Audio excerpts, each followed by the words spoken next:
Good morning. कक्षा 10 विज्ञान आनुवंशिकी पार्ट 6।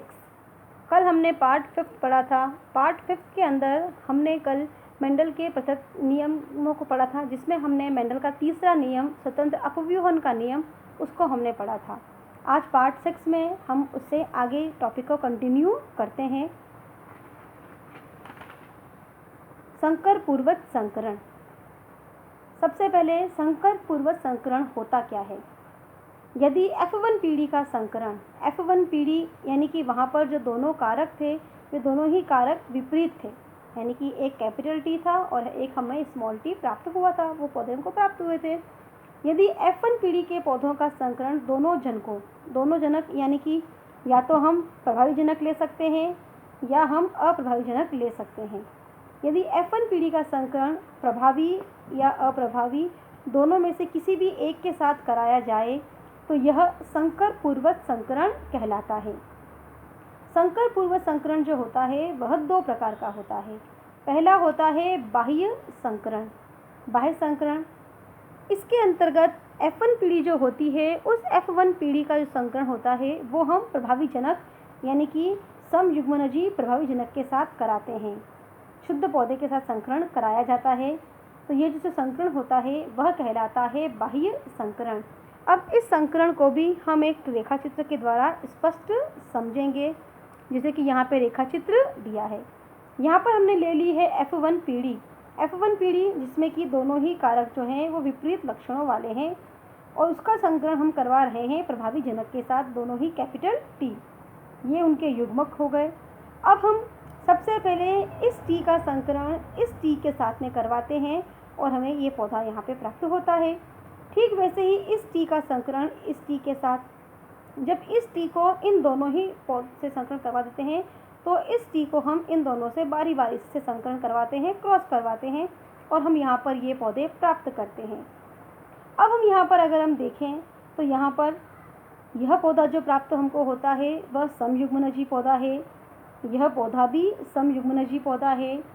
यह पौधा विषम युग्मनजी है और यह पौधा भी विषम युग्मनजी पौधा है। देखने में यह पौधा भी लंबा होता है, यह पौधा भी हमको लंबा प्राप्त होता है। साथ में ये दोनों जो पौधे हमको प्राप्त होते हैं ये दोनों ही पौधे हमको लंबे प्राप्त होते हैं। अब अगर हम इस बाह्य संकरण के अंतर्गत लक्षण प्ररूप एवं जीन प्ररूप, फिनोटाइप और जीनोटाइप प्राप्त करने का प्रयास करते हैं तो वो हमें कैसे प्राप्त होता है, लक्षण प्ररूप और जीन प्ररूप कैसे ज्ञात करते हैं, यह आपको मैं पिछले पाठ में बता चुकी हूँ। दिखने में यह पौधा भी लंबा, दिखने में यह पौधा भी लंबा और दिखने में यह दोनों पौधे भी लंबे ही होते हैं। अतः अगर लक्षण प्ररूप की बात करती हूँ तो वो यहाँ पर मुझे 100% प्राप्त होता है, क्योंकि दिखने में जो सारे पौधे हैं वे सारे ही पौधे लंबे हैं। लक्षण के हिसाब से तो सारे पौधे लंबे हैं, तो लक्षण प्ररूप फिनोटाइप जो होगा वह होता है 100%। अब अगर मैं जीन प्ररूप की बात करती हूँ तो जीन प्ररूप के अंतर्गत मैं पौधों की जीनी संरचना की बात करती हूँ, उनको देखते हैं हम। अब यहाँ पर हम देखते हैं तो ये दोनों पौधे समयुग्मनजी हैं और समान कारकों वाले हैं, और ये दोनों पौधे विषम युग्मनजी और ये भी समान। अब यहाँ पर हम देखते हैं तो ये पौधे दोनों एक जैसे हैं और ये दोनों पौधे एक जैसे हैं, यानी कि 50% जो पौधे हैं वो तो हैं समयुग्मनजी और जो 50% पौधे हमको प्राप्त हुए हैं वो हमें प्राप्त हुए हैं विषम युग्मनजी। यानी कि यहाँ पर जीन प्ररूप जो होता है वो 50:50, 50:50 के रूप में हमको प्राप्त होता है। इसे हम 2:2 भी लिख सकते हैं या इसे हम 1:1 के रूप में भी लिख सकते हैं।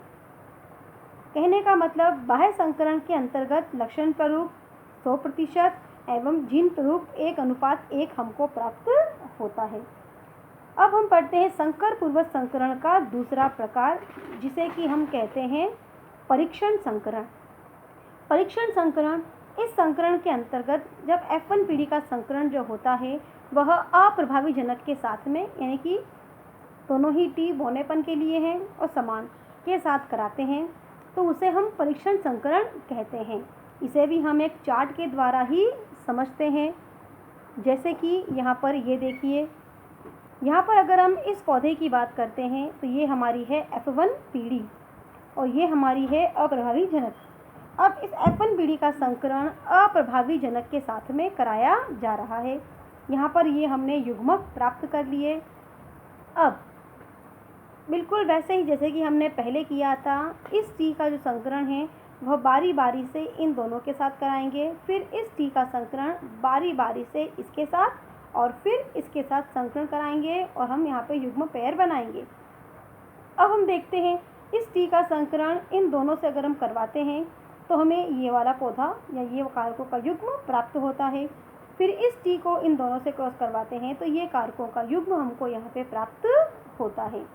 अब अगर हम यहाँ पर लक्षण प्ररूप एवं जिन प्ररूप की बात करते हैं तो लक्षण प्ररूप की अगर हम बात करते हैं तो यहाँ पर 50% जो पौधे हैं, ये देखिए 50% पौधे जो हैं, ये दोनों पौधे हम देखते हैं विषम युग्मनजी हैं, लेकिन दिखने में ये पौधे लंबे हैं।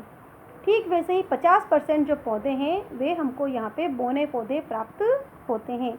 अब अगर हम लक्षण प्ररूप की बात करते हैं तो वो हमें 50:50 के रूप में प्राप्त होता है। 50% पौधे लंबे और 50% पौधे बौने। इसे 2:2 या 1:1 के रूप में भी हम लिख सकते हैं। ठीक वैसे ही अगर हम जीन प्ररूप की बात करते हैं तो जीन प्ररूप जो होता है वो जीन प्ररूप यहाँ पर हमें वापस 50:50 के रूप में प्राप्त होता है।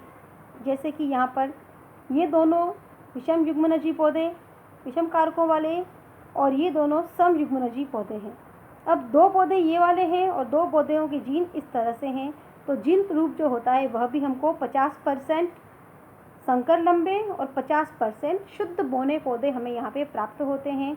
इसे भी हम 2:2 के रूप में लिख सकते हैं या उसे हम 1:1 के रूप में कर सकते हैं। अर्थात अगर हम F1BD का संकरण प्रभावी जनक के साथ में कराते हैं तो लक्षण प्ररूप हमें 100% प्राप्त होता है, लेकिन उसी F1BD का संकरण अगर हम अप्रभावी जनक के साथ में करवाते हैं तो वह हमें 1:1 के रूप में प्राप्त होता है, जबकि जिन प्ररूप हमें दोनों ही में समान प्राप्त होता है 1:1। यहाँ पर आज हमने संकर पूर्वज संकरण और उसके दोनों प्रकारों के बारे में पढ़ा। अब इसके जो प्रश्न हैं वो आप अपनी कॉपी पे नोट कर लीजिए। प्रश्न 1 लिखिए, संकर पूर्वज संकरण से आप क्या समझते हैं। प्रश्न 2 लिखिए आप, परीक्षण संकरण में लक्षण प्ररूप एवं जिन प्ररूप बताइए। परीक्षण संकरण में लक्षण प्ररूप एवं जिन प्ररूप बताइए। Thank you.